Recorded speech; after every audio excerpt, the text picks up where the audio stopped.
आप देख रहे हैं shining Uttarakhand news. Like, share and subscribe.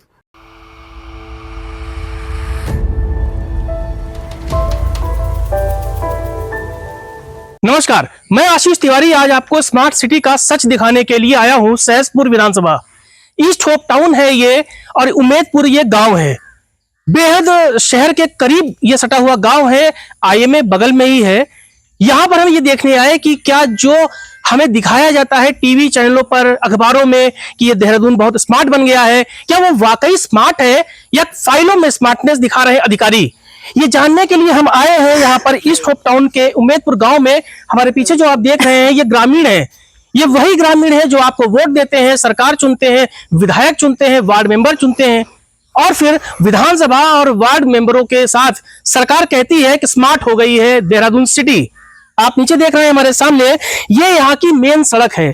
Main सड़क जिस पर गांव वाले चलते हैं, बच्चे यहाँ से स्कूल जाते हैं, बुजुर्ग यहाँ से गुजरते हैं।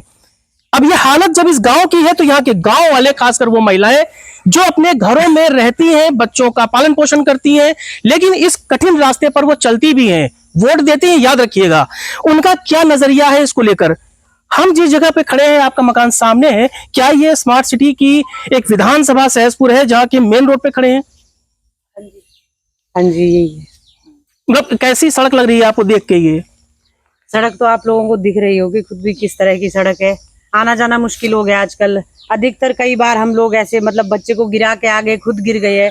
जिस तरह का ये रोड है हमारे लिए, आप लोग खुद देख सकते हैं। ये वाकई रोड है या कि पगडंडी है? ये इससे अच्छा तो गांव जाएंगे ना, गाँव जाएंगे, पहाड़ों में इससे अच्छा रोड है। हर गली मोहल्ले में इतना सुंदर बना है, हम तो लगता ही नहीं हम देहरादून में रह रहे। मतलब ये स्मार्ट सिटी देहरादून के बगल में बसा हुआ ये वो इलाका है जहाँ पर आप कह रही हैं कि इससे बेहतर हमारा पहाड़ है। इससे बेहतर हमारा पहाड़ है।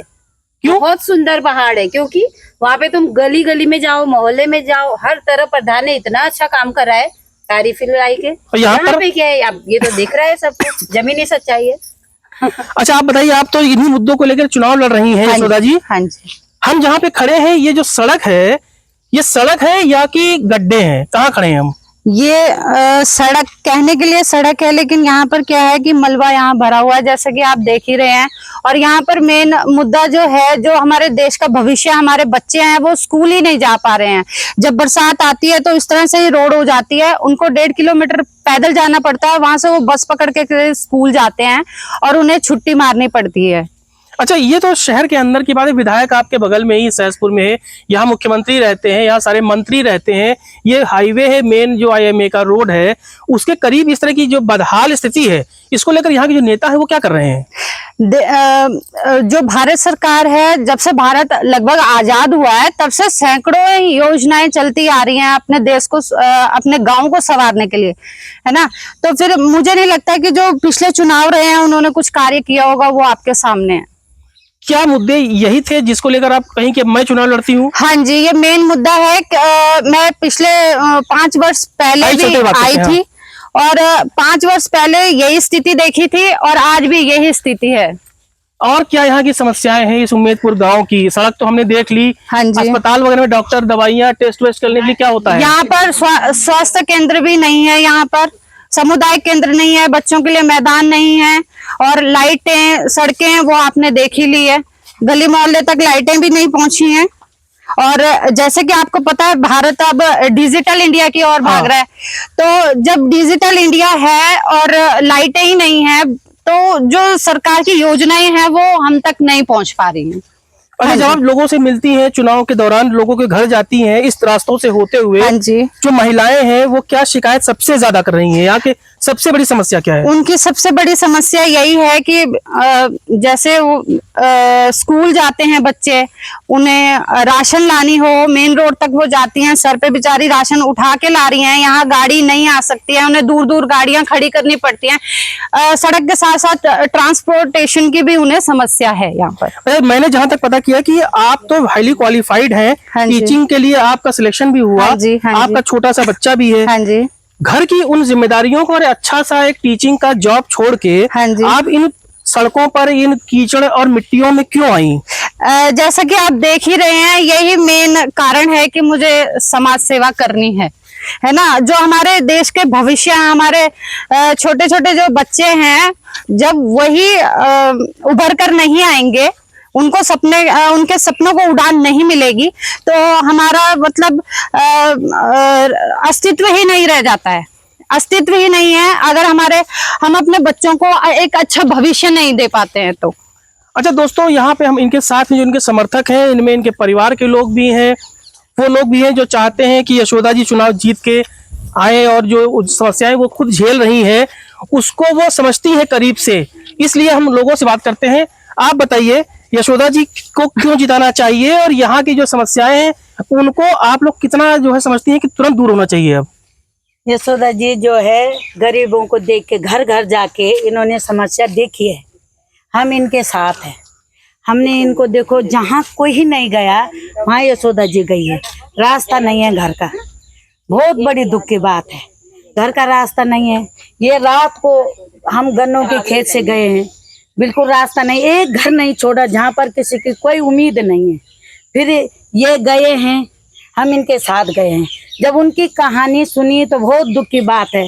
बच्चे हैं, रात को कैसे जाएंगे बाहर, लेटरिन बाथरूम नहीं बनी है, वो योजना आई है, कहीं सड़क नहीं बनी है, कहीं पानी नहीं है, सिलेंडर दूर आता है, सिलेंडर की कोई सुविधा नहीं है।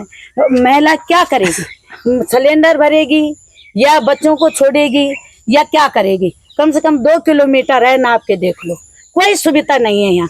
प्रधान इतने बन गए, मेंबर इतने बन गए, तो आप खुद देखो कुछ नहीं है। तो इन्होंने प्रयास पिछली बार भी करा था, फिर भी यही रोड थी, अब की बार भी यही रोड है।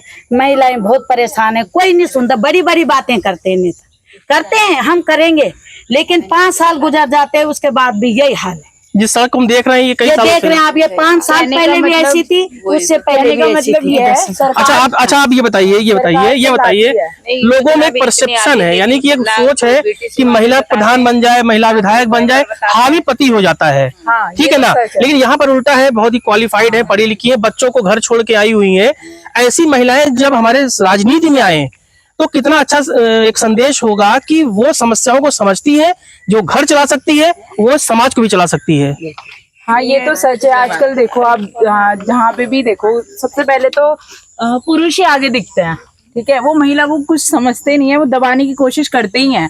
चाहे हम कितना भी सोच लें कि महिला सशक्तिकरण चल रहा है, कि हमारा देश बदल गया है, पर ऐसा अंदर ही देखें ना, अंदर ही माहौल में, तो अभी भी कुछ बदलाव नहीं आया है। सबको पता है, ये रियलिटी सबको पता है कि अंदर अभी भी पुरुष दबाते हैं स्त्री को कि नहीं, अभी तुम उठ तो रहे हो लेकिन हम आपके सपोर्ट में यहाँ पे कि हम करेंगे काम, आप खड़े हो जाओ। अच्छा मैं दर्शकों को दिखा दूं कि यशोदा जी के पति हैं, ये खड़े साथ में हमारे हैं। अब आप देखिए, सपोर्ट है, ये सपोर्ट की बात है, वो खुद इस चीज को एक्सेप्ट कर रहे हैं कि महिलाओं को सामने आना चाहिए, अगर काबिल है, योग्य है और वो कुछ कर सकती हैं तो उन्हें सपोर्ट करना चाहिए। आप सपोर्ट कर रहे हैं अपनी पत्नी का, ये एक बहुत अच्छा संदेश भी है। हालांकि प्रधान पति का जो है यहाँ पे ट्रेंड है हमारे देश में, आपको क्या लगता है कि कितना अच्छा काम कर पाएंगी? नहीं, मैंने जब देखा उनको, उनके अंदर इस चीज़ का जज्बा था, हुनर है, तो मैंने कहा मैं सबसे बड़ा देशद्रोही हो गया, मैं सबसे बड़ा वो होगा अगर तो मैं इस चीज़ को आगे तक ना बढ़ाऊं।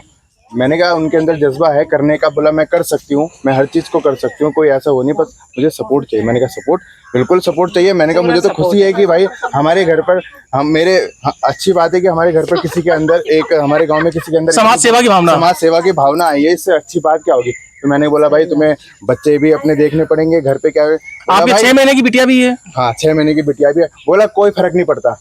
बोला झांसी की रानी थी ना, जब इतने बड़े युद्ध चलाया उसने, तलवार चलाई, ये चलाई उसने, तो बच्चे को क्या बोलते गोद में बांध करके लेगा। बोला आज का जमाना तो काफी आगे चला गया, आजकल तो काफी भी हमारे पास ऐसे कोई लड़ाई झगड़ा होता नहीं है, कागजी कार्रवाई होती है, सब कुछ, कोई काम कहीं नहीं हो रहा। तो अगर तरीके से किया जाए तो सारा काम बढ़िया से हो जाता है। देखिए, ये जज्बा है गांव का। शहरों का तो आपने जज्बा देखा है कि पुरुष चाहते हैं कि वही लीड करें, राजनीति को लीड करें, घर को लीड करें, समाज को लीड करें, लेकिन यहाँ पर स्थिति उल्टी है। हम आखिर में चलते चलते अब यशोदा जी से ये पूछेंगे कि जो उनका जो विजन है, वोटरों से वो क्या कह रही हैं, वो किस मकसद को लेकर और किस लक्ष्य को लेकर चल रही है? यशोदा जी, क्या लक्ष्य लेकर चल रही हैं? जीत गई तो क्या? हाँ जी, अगर मैं जीत जाती हूँ तो सबसे पहले तो ये गली गली तक, गली मोहल्ले तक ये सड़क पहुंचेगी, पक्की सड़कें, लाइटें पहुंचेंगी, स्वास्थ्य केंद्र होगा, खेल के मैदान होंगे, सामुदायिक केंद्र होंगे, मनोरंजन होगा। पहले यहाँ पर बच्चों की पार्क और कुछ ऐसी चीजें। हाँ जी, मैदान होंगे, क्योंकि बच्चे जो हैं फोनों की स्क्रीनों में जो हैं घुस गए हैं, वो अपने सपने को उड़ान नहीं दे पा रहे, क्योंकि यहाँ पर मैदान ही नहीं है। मेरा खुद का बच्चा है, तो वो पार्क की जिद करता है, जबकि यहाँ पर पार्क है नहीं। यहाँ पर ओपन जिम नहीं है, जो हमारी महिलाएं हैं और जो भी हमारे पुरुष हैं, वृद्ध हैं, उनके लिए घूमने के लिए कोई जगह नहीं है। तो मेरा प्रयास, जितना भी प्रयास रहेगा, मैं अथक प्रयास करूंगी और आप लोगों का मुझे सहयोग चाहिए। मैं आप लोगों की वो आवाज बनकर आई हूँ जो कई सालों से आपके मन से निकली है, लेकिन उसकी कभी सुनवाई नहीं हुई है। तो आपका एक वोट एक ईमानदार प्रत्याशी को और मेरी आवाज को उठाएगा, जो ना ही कभी झुकेगी और ना ही कभी बिकेगी। आखिर में कैसा जा रहा है चुनाव आपका? चुनाव मुझे सबका सहयोग मिल रहा है, सबका आशीर्वाद मिल रहा है, सबके आशीर्वाद से ही मैं यहाँ तक पहुंची हूँ और मुझे सभी का प्यार मिल रहा है और ऐसे ही आगे मिलता रहे, मुझे उम्मीद रहेगी। ईश्वर करे कि आप जीते, मकसद में कामयाब हो। जिस तरह से महिलाओं का सपोर्ट आपको मिल रहा है, उम्मीद करना चाहिए कि जो समस्याएं आप झेल रही हैं, जिन पथरीले और उबड़ खाबड़ रास्तों पे चल रही हैं, अगली बार जब आपसे मिले तो ये एक अच्छी रोड हो। हाँ जी, और स्मार्ट सिटी की फीलिंग भी आए। हाँ जी, क्योंकि देहरादून स्मार्ट सिटी है, बगल में ही है, लेकिन ऐसी फीलिंग फिलहाल अभी आ नहीं रही। दर्शकों, ये रंग है चुनाव का, गांव का, क्योंकि कहा जाता है कि हिंदुस्तान गांव में बसता है। गांव का विकास होगा, समाज का विकास होगा, राष्ट्र का विकास होगा। लेकिन क्या गांव का विकास वाकई उतना हो रहा है जितना चैनलों पर, टीवी चैनलों पर, अखबारों में दिखाया जाता है? उसकी बानगी देखनी है। उम्मेदपुर आइए, यहाँ पर आप आएंगे तो इन पथरीले रास्तों से आप चलेंगे तो यकीन मानिए कि बारिश के इस मौसम में जान हथेली पर लेने से कम ये बात नहीं होगी। उम्मीद की जानी चाहिए कि यशोदा जी जैसी महिलाएं जीत कर आएंगी और जो समस्याएं वो अपने घरों में झेल रही हैं, उसको दूर करके समाज का भला करेंगी। शाइनिंग उत्तराखंड न्यूज में इतना ही। अगले बार फिर आपसे मुलाकात होगी एक नए शख्सियत के साथ। नमस्कार।